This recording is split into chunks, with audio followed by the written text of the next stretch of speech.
హిందూ ధర్మ ప్రేక్షకులకు నమస్కారం. దశావతారాలు కార్యక్రమానికి స్వాగతం. దశను మార్చి దిశను నిర్దేశించి పరమాద్భుత అవతారాలే దశావతారాలు. మత్స్యావతారం నుంచి రాబోయే కల్కి అవతారం వరకు శ్రీ మహావిష్ణు వంశావతారాలే. మరి ఇన్ని అవతారాలు దుష్ట శిక్షణకు, శిష్ట రక్షణకు, లోక కళ్యాణం కొరకు ముక్తి మార్గాన్ని ప్రసాదించినవే. దశావతారాల అర్థ పరమార్థాలను మనం అన్వయించుకోగలిగితే జీవితానికి అంతకు మించిన పరమార్థం మరొకటి ఉండదుగాక ఉండదు. మరి ఈ విశేషాలను ప్రముఖ జ్యోతిషులు, ఆధ్యాత్మికవేత్త శ్రీ తిరునగరి గోపీనాథ్ గారు వివరించబోతున్నారు. గోపీనాథ్ గారు నమస్కారం అండి. నమస్కారం అండి. గోపీనాథ్ గారు, శ్రీ మహావిష్ణువు కూర్మావతారంగా అవతరించడానికి గల పరమార్థం ఏంటండి? స్వామివారు మహావిష్ణు అవతారాల్లో రెండో అవతారంగా కూర్మావతారం అని చెప్తామంటే, కూర్మావతారం చాలా విశిష్టమైనటువంటి అవతారంగా చెప్పుకుంటాం. అసలు కూర్మావతారంలో స్వామివారు ఒక ఆది కూర్మ రూపంలో, ఒక పెద్ద కూర్మ రూపంలో స్వామివారు అవతారాన్ని ధరించి దేవతలను రక్షించేటువంటి పనిలో ఈ అవతారాన్ని ఆయన ఆవిర్భవించడం జరిగింది. మరి మొట్టమొదటిగా అసలు ఈ కూర్మావతారానికి మొట్టమొదటిగా చూసుకుంటే ఇంద్రుడు, సమస్త లోకాల్లో ఉన్నటువంటి దేవేంద్రుడు భూలోకానికి వచ్చాడు. ఒకానొక సమయంలో భూలోకానికి వచ్చి ఆయన సురాపానాన్ని పుచ్చుకుని అరణ్యంలో వెళ్తూ ఉండగా దూర్వాస మహాముని ఎదురవుతారు. దూర్వాస మహాముని ఎప్పుడైతే ఎదురయ్యారో ఆయనకి చక్కగా నమస్కారం చేసి ఆయన వచ్చినటువంటి పని ఎదురుపడగా ఆయనకి ప్రణామం చేయగా, మహావిష్ణువు యొక్క స్వామివారికి అర్చన చేసినటువంటి ఏదైతే శేషం ఉంటుందో అండి, అంటే మనం పూజ చేసినటువంటి పుష్పాలు ఉంటాయి, దాంట్లో పారిజాత పుష్పం చాలా విశేషమైనటువంటి పుష్పం. అంటే విష్ణువుకి మనం ఏ రోజు పూజ చేసినప్పటికీ కూడా ఆ పూజ చేసిన తర్వాత ఆ పుష్పాలు తీసేస్తాం, దాన్ని నిర్మాల్యం అంటాం. ఆ నిర్మాల్యం చాలా శక్తివంతమైంది. అయితే మహావిష్ణువుని పూజ చేసిన తర్వాత వచ్చేటువంటి నిర్మాల్యాన్ని మనం తొక్కకూడదు. అందుకని ఆ నిర్మాల్యాన్ని ఒక ప్రసాదంగా భావించి దాన్ని మనం చాలా చోట్ల మనం తొక్కిళ్లలో కాకుండా చెట్లలో, దేవాలయాల్లో వాడతారు, నీళ్ళల్లో వేస్తారు. అటువంటిది దుర్వాస మహాముని దుర్వాసుడికి ఒక పారిజాత పుష్పం ఇంద్రుడికి ఇవ్వటం జరిగింది. ఆయనకి ఇంద్రుడికి ఇచ్చేసరికి ఆయన మంచి సురాపానం తీసుకుని మరి దీంట్లో ఉన్నటువంటి వాడై ఆ ఇచ్చినటువంటి పారిజాత పుష్పాన్ని తీసుకోగానే వెంటనే తన దగ్గర ఉన్నటువంటి వాహనమైన ఐరావతం మీద పెట్టాడు. మరి భగవంతుడి యొక్క సాక్షాత్తు శ్రీ మహావిష్ణువుని అర్చన చేసినటువంటి నిర్మాల్యం అంటే ఎంత శక్తివంతమైందండి. ఇక దానికన్నా మించింది ఇహ లోకంలో ఏమీ లేదు. ఎందుకంటే భగవత్ ప్రసాదం అంటే ఈరోజు మనం భగవంతుడు పూజ చేయగానే స్వామివారి పాదాల దగ్గర ఆ పుష్పమాల మన మెళ్ళ వేస్తారు, అది శేషప్రసాదంగా ఇస్తారు. అలాగే భగవంతుడి మెళ్ళలోంచి తీసివేసినటువంటి పుష్పం కానీ పుష్పమాల కానీ ఎవరైనా ఇచ్చినప్పుడు మనం దాన్ని కళ్ళకద్దుకుని శిరస్సు మీద పెట్టుకుని అక్కడికి మనం భగవత్ అనుగ్రహాన్ని పొందినట్లు లెక్క. తర్వాత ఆ మాలను మనం తీసేయచ్చు. కానీ దుర్వాసుడు ఇచ్చినటువంటి ఆ పారిజాత పుష్పాన్ని తీసుకుని ఇంద్రుడు ఐరావతం మీద పెట్టేసరికి ఐరావతం తనకి ఎప్పుడైతే తన శిరస్సు మీద ఈ యొక్క సాక్షాత్తు శ్రీమన్నారాయణని అర్చించేసినటువంటి ఆ పారిజాత పుష్పం పడేసరికి దాని జన్మ ధన్యమైపోయింది. అదిగా ఇంద్రుడి వాహనంగా కాకుండా అరణ్యానికి వెళ్ళిపోయి అది మోక్షాన్ని కోరుకుంది. తను ఏది కోరుకుంటే అది జరిగిపోతుంది. అటువంటి శక్తివంతమైనటువంటి ఆ పారిజాత పుష్పాన్ని ధరించినటువంటి ఐరావతానికి అనుగ్రహం కలిగింది.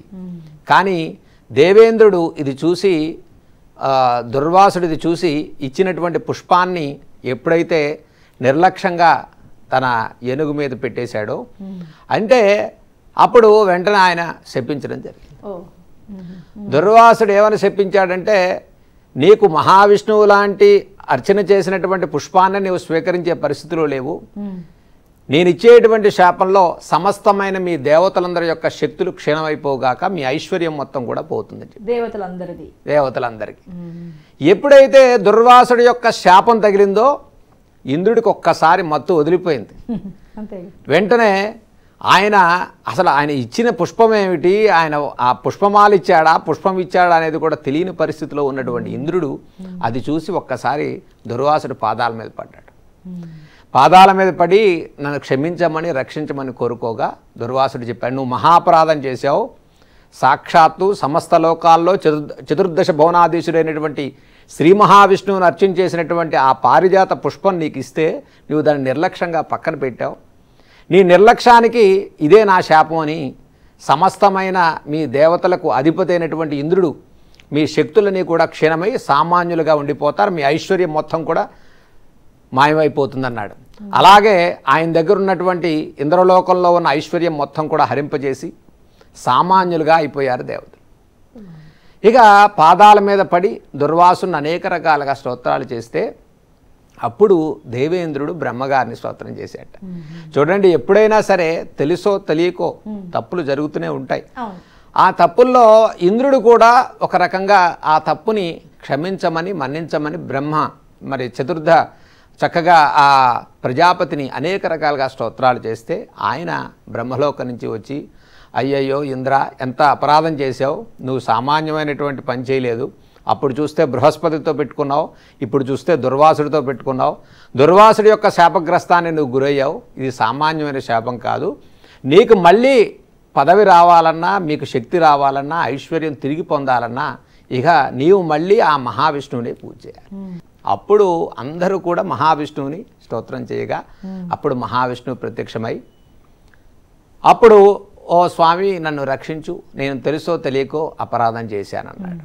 మరి స్వామివారు తన బిడ్డలు తప్పు చేస్తే వాళ్ళని క్షమించేటువంటి గుణం మరి స్వామికి ఉంటుంది కాబట్టి జగతపితరవు వందే పార్వతీ పరమేశ్వరం, సమస్త లోకాల్లో పరమేశ్వరుడు తండ్రి స్థానంలో ఉన్నట్టుగానే ఆ మహావిష్ణువుని ఆయన అనేక రకాలుగా స్తోత్రాలు చేయగా అప్పుడు చెప్పాడు స్వామివారు, ఓ ఇంద్ర, నీవు అపరాధం చేశావు, నీకు నేను మీ శక్తులన్నీ కూడా క్షీణమై మీ ఐశ్వర్యం మొత్తం కూడా పోయింది. మళ్ళీ నేను చెప్పినట్టుగా మీరు ఒక పని చేయండి, దేవతలందరూ కూడా కలిసి క్షీరసాగర మదనాన్ని చేయమని మరి మహావిష్ణువు ఆజ్ఞ ఇచ్చాడు. అయితే దేవతలందరూ కలిసి ఇక సమూహంగా మరి మనం శక్తులు లేనటువంటి దేవతలు మందర పర్వతాన్ని దగ్గరికి వెళ్ళి ముందుకి వెనక్కి కదపటం చేశారు.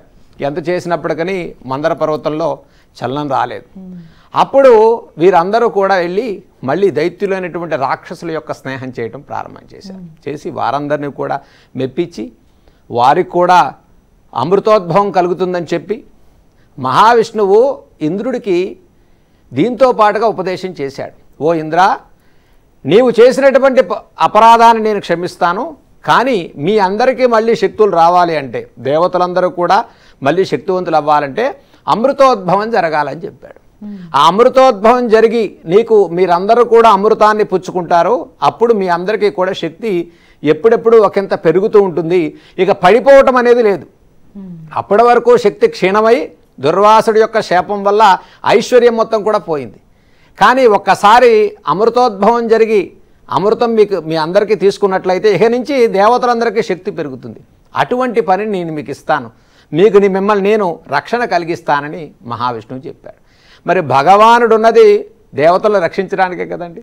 మరి ఎప్పుడైతే శరణాగత వత్సలాన్ని వీళ్ళందరూ కూడా ఆ స్వామివారిని మరి శరణాగతి పలికారో, సమస్త దేవతల్ని రక్షించడం కోసం భగవానుడు ఈ క్షీరసాగర మదనాన్ని చేయమని ఆజ్ఞాపన చేయటం, వీరందరూ కూడా మళ్ళీ దైత్యుల దగ్గరికి వెళ్ళి రాక్షసులతో స్నేహం చేసి వారందరినీ కూడా తీసుకొచ్చి మీరు కూడా అమృతం తాగుదురు కానీ మీకు కూడా ఆయుష్ పెరుగుతుందని చెప్పి వారందరినీ కూడా తీసుకొచ్చి ఆ మందర పర్వతాన్ని ముందుకి వెనకే కదపడం చేశారు.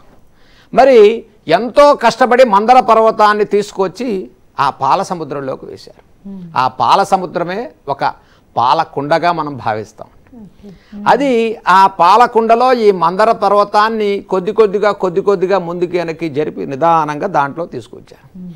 తీసుకొచ్చే సమయంలో ద్రష్ట ప్రజాపతి దగ్గరికి వెళ్ళి వీరందరూ కూడా అయ్యా తవ్వుతూగలేమని కింద బాగా తవ్వి ఆ మట్టిని తీసి మందర పర్వతాన్ని ముందుకు జరిపి అలా పక్కకు పెట్టేసరికి అది జారి మీద పడి కొంతమంది రాక్షసులు కొంతమంది దానులు సంహరించారు.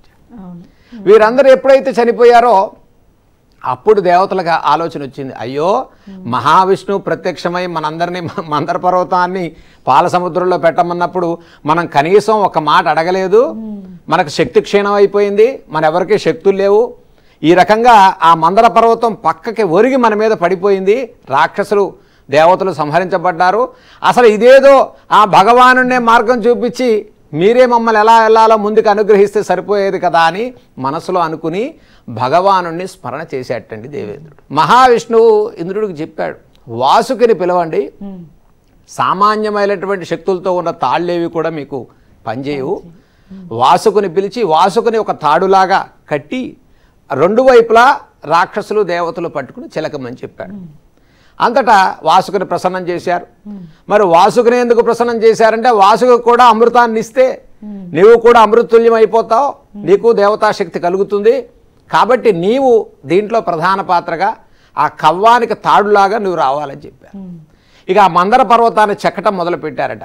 ముందు మరి మందంగా పెద్దగా ఎత్తుగా ఉన్నటువంటి పెద్ద మందర పర్వతాన్ని తీసుకొచ్చి పాల సముద్రంలో కూర్చోబెట్టి దాన్ని కదపటానికి చుట్టూతా కూడా తవ్వుతీగల చేత తవ్వుతూ పెద్ద గుంట పెట్టారు. పెట్టి కొద్ది కొద్దిగా కదుపుతూ ఉండగా మరి పోతన గారు ఎంతో బ్రహ్మాండమైనటువంటి వర్ణంతో మరి చక్కగా చెప్పారండి ఈ అవతారంలో.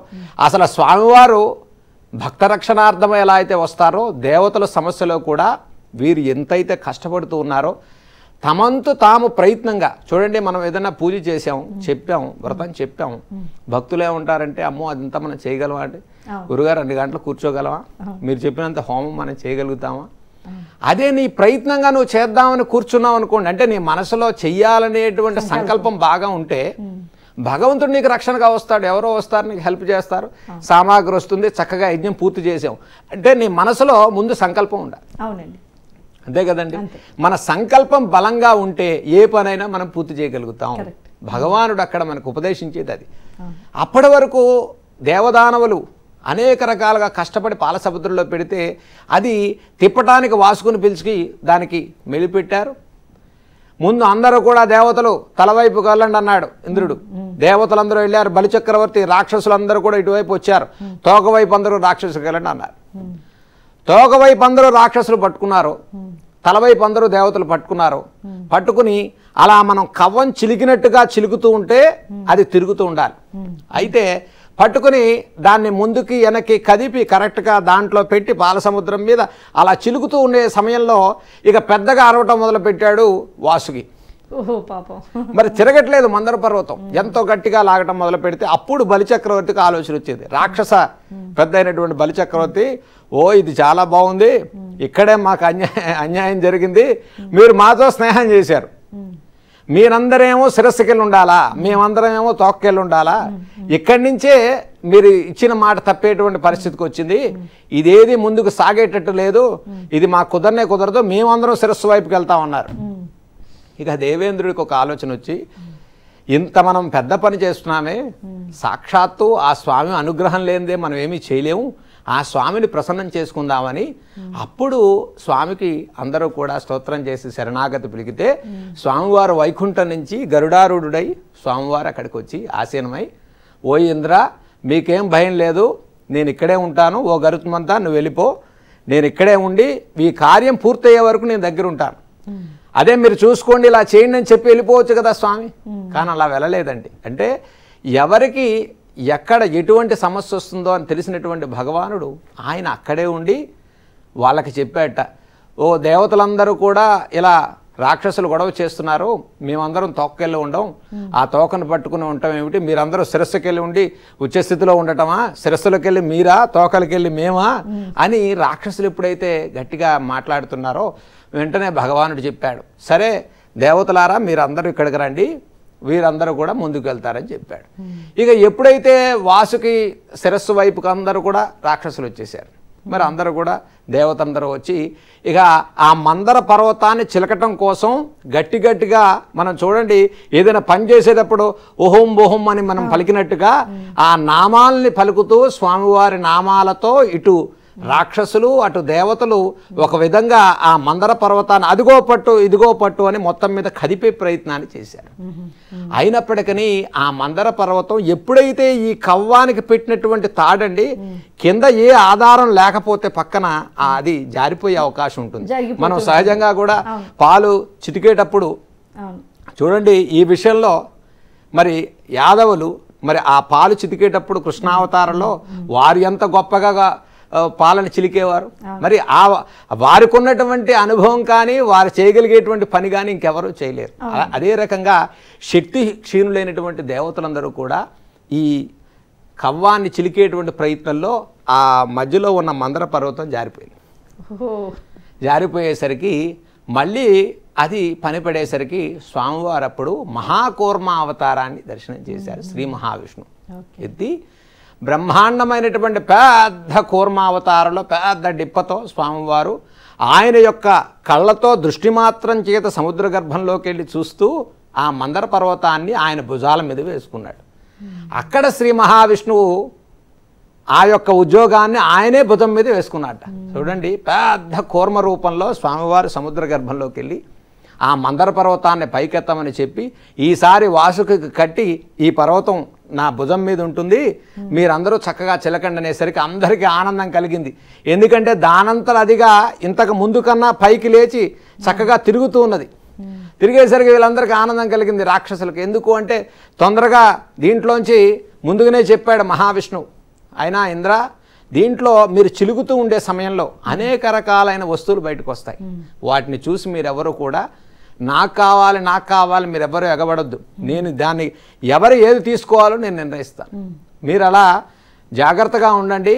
మీకు కావాల్సిన వస్తువులు ఏవి వచ్చినా నేను దాన్ని ఎవరికి ఇవ్వాలో నేను చెప్తానని మహావిష్ణువు చెప్పగా, సరే స్వామి, ఆయన మాటకు ఎదురు ఉంటుందా స్వామివారికి.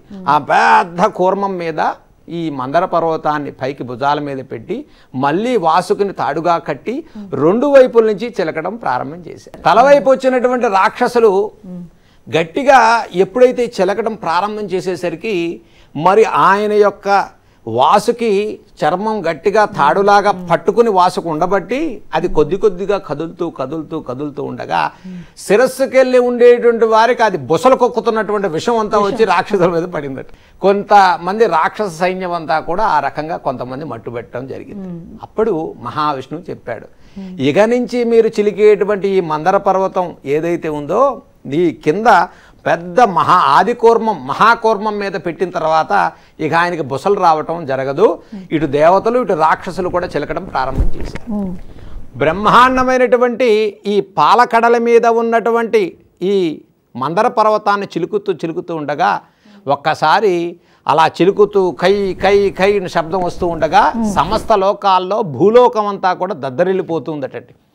ఈ అవతారంలో స్వామివారు సముద్ర గర్భం నుంచి కింద ఉండగా ఆయన వీపు మీద ఆ కూర్మం మీద ఉన్నటువంటి డిప్ప మీద బ్రహ్మాండమైన మంటలు పుడుతూ ఉన్నటువంటి సెగలు కలుగుతూ ఉన్నాయట శ్రీకూర్మానికి. ఆ కూర్మానికి ఎప్పుడైతే సెగలు కలుగుతూ ఉన్నప్పటికీ భగవానుడు మరి దేవతలను రక్షించేటువంటి ప్రయత్నంలో బాగా ఖేదన అనుభవించాడు. మామూలు ఖేదన కాదటండి. ఆ భీకరమైనటువంటి ఆ శబ్దాలకి మరి లోపల ఉన్నటువంటి సర్పాలు కానీ చేపలు కానీ సరీసృపాలు కానీ అనేక రకాల తిమింగలాలు కానీ అన్నీ కూడా చెల్లాచెదురైపోయి ఎప్పుడైతే పాల సముద్రం చిలుకుతూ బ్రహ్మాండమైన శబ్దంతో ఆ మందర పర్వతాన్ని సులువుగా చిలకడం ప్రారంభం చేశారు ఈ అవతారాలు. ఎప్పుడైతే ఈ అవతారంలో చిలుకుతూ ఉండగా ఇక మొట్టమొదటిసారిగా విషం కక్కేటువంటి కాలాహలం కుల్కం అనేటువంటి ఒక హాలాహలం పైకి ఉద్భవించింది. మొదటిగా ఉద్భవించింది. ఆ ఉద్భవించినటువంటి హాలాహలాన్ని ఎప్పుడైతే అది పైకి వచ్చి బుసలు కొక్కుతూ ఉందో అది వెంబడిస్తూ ఉందటండి మంటలతో, అగ్నితో. మరి ఎక్కడ పడితే అది మనం లావా ఎలా ఉంటుందండి, కొండలు అగ్ని తుల్యమైనటువంటి అగ్నితో ఉన్నటువంటి లావా ఎలా అయితే పొంగుతుందో అలా ఎప్పుడైతే హాలాహలం పైకి విషం వచ్చింది, ఆ విషం ఎప్పుడైతే కుల్కం అనేటువంటి పేరుతో ఆ విషాన్ని పైకి తీసుకొచ్చే సమయంలో అది దేవతల వెంట రాక్షసుల వెంట పట్టడం ప్రారంభం చేసింది. లోకాల వెంట పట్టడం ప్రారంభం చేసింది. వీరందరూ కూడా జగతఃపితర వందే పార్వతీ పరమేశ్వరు. ఇంకా కూర్మావతారంలో స్వామి కింద ఉండి మందర పర్వతాన్ని చిలికే ప్రయత్నంలో ఉండగా సమస్త లోకాలను స్థితి మాత్రంలో లయమాత్రంలో కాపాడేటువంటి వాడు ఎవరు? సమస్త లోకాలకు జగత్తుకు తండ్రి స్థానంలో ఉండేటువంటి పరమేశ్వరుడి దగ్గరికి దేవతలందరూ కూడా వెళ్ళారు. వెళ్ళి పరుగున వెళ్ళి అందరూ కైలాసంలో ఉన్న ఆ కైలాసనాథుడి దగ్గరికి వెళ్ళి చెప్పారు. ఆయనకి కించిత్ మాత్రం కూడా ఈ విషయం తెలియదా అండి? మరి ఆయన దగ్గరికి వెళ్ళి దేవతలు ఈ ఇంద్రుడు జరిగిన వృత్తాంతం అంతా చెప్పి మమ్మల్ని, ఓ ప్రభు పరమేశ్వర నీవు మమ్మల్ని రక్షించాలి అని ఎప్పుడైతే స్తోత్రం చేశాడో పరమేశ్వరుడు ఆ వస్తూ ఉన్నటువంటి హాలాహలం ఏదైతే వెంటపడుతూ ఉందో ఈ హాలాహలం తన బిడ్డల్ని నాశనం చేస్తుంది అనేటువంటి విషయం తెలుసుకున్నటువంటి పరమేశ్వరుడు మొట్టమొదటిసారిగా ఈ దేవతల్లో బ్రహ్మగారు బ్రహ్మలోకం నుంచి వచ్చి చూసి అమ్మో సమస్త లోకాల్ని దహింపచేసేటువంటి హాలాహలం దీన్ని లయం చేసేవాడు ఇంకెవరున్నారు సమస్త లోకాధీశుడైనటువంటి పరమేశ్వరుడు తప్ప దీన్ని ఎవరూ చేయలేరు అని చెప్పాడు. వెళ్ళి దేవేంద్రుడు అయ్యా మీరు ఈ హాలాహల నుంచి మమ్మల్ని కాపాడండి దీన్ని మీరే తీసుకోండి స్తోత్రం చేయగా పరమేశ్వరుడు ఒక్కసారిగా మరి ఎప్పుడైతే హాలాహలం ఇలా మందర పర్వతాన్ని చిలుగుతూ హాలాహలం పుట్టిందని తెలిసిందో వెంటనే స్వామివారు అమ్మవారికి వెళ్ళి చూసేట. అమ్మవారు అందట మరి సమస్త లోకాల్లో బిడ్డల మీదే ఎక్కువ క్షేమం కలిగేది ఎవరికండి ఫస్ట్ అంటే తల్లికే ఉంటుంది. మరి ఈ హాలాహలాన్ని వదిలేస్తే ఓ కాత్యాయని నీ బిడ్డలకు క్షేమం కాదు ఇది. కాబట్టి చూడండి భక్తుల్ని రక్షించడం కోసం పరమేశ్వరుడు ఓ కాత్యాయని వింటున్నావా దేవతలందరూ కూడా వచ్చారు పరుగు పరుగున హాలాహలం వెంటబడుతోంది సమస్త లోకాలు నాశనం అయిపోతాయి తన బిడ్డల యొక్క క్షేమాన్ని చూసే నీవు ఈ హాలాహలాన్ని ఏం చేయాలో చెప్పు మరి నేను తీసుకుంటానని చెప్పాట స్వామివారు. అసలు చూడండి ఎంత విచిత్రమైనటువంటి సంఘటన. అసలు ఎవరైనా సరే తన మంచంలో ఉన్న భర్త అయినా సరే ఇలాంటివి జరుగుతూ ఉంటే తన భర్త కాపాడాలని అనుకుంటుంది ఎవరైనా మాంగళ్యం కోసం స్త్రీ. మరి అమ్మవారు మహాశక్తి స్వరూపినటువంటి పార్వతి ఎప్పుడైతే స్వామివారు హాలాహలం పుచ్చుకుంటారందో వెంటనే స్వామివారితో ఉందట నా మాంగళ్యం గట్టిదే స్వామి మీరు మన బిడ్డల ముందు కాపాడటం కోసం మీరు హాలాహలం పుచ్చుకోండి అందట. సమస్త లోకాలను కాపాడేటువంటి ఆ జగదీశ్వరుడైనటువంటి ఆ పరమేశ్వరుడు ఆ హాలాహలాన్ని ఇలా పట్టుకుని దాన్ని చిన్నగా ముద్దగా చేసి దాన్ని ఇట్లా ఉండలాగా చేసి నోట్లో అలా వేసుకుంటాడు. వేసుకుని మరి స్వామివారి యొక్క రూపు బ్రహ్మాండమైనటువంటి తేజోసంపన్నమైనటువంటి తెలుపటండి. పరమేశ్వరుడు మామూలు గంగాధరుడు మామూలు రంగు కాదు. ఇటు నారాయణ నారాయణి ఇద్దరూ కూడా నలిపారట. ఇక ఇటు అమ్మవారు అరుణాచల్యాలు ఇద్దరూ కూడా మహానలుపు కానీ వీళ్ళు మహా తెలుపు. ఎవరు పరమేశ్వరుడు బ్రహ్మాండమైనటువంటి తెలుపు. అసలు ఆయన వర్ణంలో స్వామివారు అమ్మవారికి అనిపించిందట మా స్వామివారు కూడా బాగా ఆభరణాలు పెట్టుకుంటే ఎంతో అందంగా ఉండు సమస్త లోకాల్లో ఆయన అట్లా కైలాసంలో కూర్చుని ఉండి మెళ్ళో ఒక చక్కటి కంఠాభరణాన్ని వేసుకుంటే ఎంత అందంగా ఉంటుందో అనిపించిందట అమ్మవారికి. కానీ స్వామివారు ఆయనకి ఇవ్వటమే కానీ పుచ్చుకోవటం లేదు కదా. సమస్త లోకాల్లో ఆయన ఆ హలాహలాన్ని పుచ్చుకోవటం వల్ల ఆయన నీలకంఠుడిగా మారిపోయి ఆయన కంఠం అంతా నీలంగా మారిపోయి అదొక ఆభరణంలాగా తయారైంది. సమస్త లోకాలు అక్కడ కాపాడబడ్డాయి. ఓకే అండి. తిరునగరి గోపీనాథ్ గారు చాలా చక్కగా కూర్మావతారం అందులో పరమేశ్వరుడు హలాహల మింగడ వరకు మనం తెలియజేసుకున్నాం. ధన్యవాదాలండి. సర్వే జన సుఖినో భవంతు. మరి ఇది ఇవాల్టి దశావతారాల కార్యక్రమం.